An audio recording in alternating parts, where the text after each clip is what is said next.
ছোট্ট মাথায় আর সাধারণ মানুষ হিসেবে একটা কথা আমার মনে পড়লো, ভাবলাম আপনাদের কাছে একটু জিজ্ঞেস করি, উত্তরটা দিয়ে যাবেন। কালকে প্রেস মিটিংয়ে জুনিয়র ডাক্তাররা কিছু আবদার রেখেছেন, বলতে পারেন কিছু ডিমান্ড রেখেছেন আমাদের মাননীয়ার কাছে।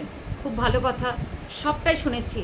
কিন্তু আমার একটা আবদার নয়, আমি কে বলুন, কিন্তু আমার একটা কথা ছিল যে সব কিছুই আমরা শুনলাম, কিন্তু তার সাথে সাথে যদি যেটা নিয়ে প্রোটেস্ট হচ্ছে যে অপরাধীর শাস্তি চাই, অবশ্যই ক্যাপিটাল একটা পানিশমেন্ট খুব দরকার, যার ফলে আর নেক্সট টাইম যেরকম এরকম কোনো অপরাধীর সৃষ্টি না হয়।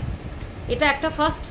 আর সেকেন্ড হচ্ছে যে সাধারণ মেয়েরা, হসপিটালের সমস্ত কিছু তো আমরা সবাই মিলে চাইলাম, কিন্তু তার সাথে সাথে যে সাধারণ মেয়েরা রয়েছে যারা যারা এখন অন্ধকারের মধ্যে থাকে, অলিতে গলিতে কিছু আলোর ব্যবস্থা করা, আর যে কোনো জায়গায় সেন্ট্রাল পয়েন্টে একটা করে সিসিটিভি ক্যামেরার পরিষেবাটা আমার মনে হয় খুবই প্রয়োজন।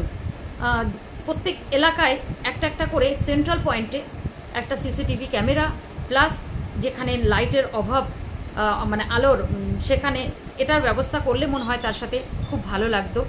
যেটা আমি সাধারণ মানুষ হিসেবে আমার এটা বক্তব্য। আমি জানি না সবাই একমত হবে কি না, কিন্তু এটা আমার মনে হয়েছে যে ওই দাবিগুলোর সাথে যদি এটাও অ্যাড করা যেত তাহলে আমার মনে হয় একটু ভালো হতো। দয়া করে যদি এই কথাটা আপনাদের একমত আপনারা হন, দয়া করে একটু এটা শেয়ার করবেন প্লিজ। এটা সবার জন্যে, সব মেয়েদের জন্যে আমার এই চাওয়াটা। ভালো থাকবেন।